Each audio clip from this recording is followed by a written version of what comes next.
Shkencëtarët krijojnë veshk universale që mund të transplantohet tek çdo pacient. Pas një dekade pune, studiuesit janë më afër se kur një zbulim i kyç për transplantet e veshkave, aftësisë për të transplantuar veshka nga donator me grupe gjaku të ndryshme nga ato të marrësve, gjë që mund të shkurtojë ndjeshëm kohën e pritjes dhe të shpëtojë jetë.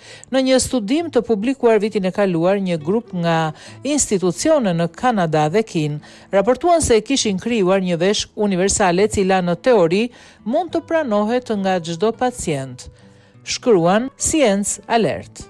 Organi i testuar mbijetoi dhe funksionoi për disa ditë në trupin e një marsi, trupi të cilit ishte i vdekur dhe familja e tij kishte dhënë pëlqimin për studim. Kjo është hera e parë që e shohim këtë të ndodh tek një njeri, tha biokimisti Stephen Withers nga Universiteti of British Columbia në Kanada. Kur studimi u publikua në tetor, do na jep një uri jashtëzakonisht të vlefshme për mënyrën se si të përmirësojmë rezultatet afatgjata. Sot personat me grup gjaku zero që kanë nevojë për transplant veshke zakonisht duhet të presin që të bëhet i disponueshëm një donator me grup gjaku zero. Kjo përbën më shumë se gjysmën e personave në listat e pritjes, por meqense veshkat e grupit zero mund të funksionojnë edhe tek njerëzit me grupe të tjera gjaku, ato janë në mungesë të madhe, edhe pse aktualisht është e mundur të transplantohen veshka nga grupe të ndryshme gjaku, duhen trajnuar trupin e marsit që të mos e refuzojë organin. Ky proces ekzistues është larg të qenurit ideal dhe as pak praktik. Ai kërkon shumë kohë, është i kushtueshëm dhe i rrezikshëm dhe zakonisht kërkon donator të gjallë, pasi marsi ka nevojë për kohë për tu përgatitur.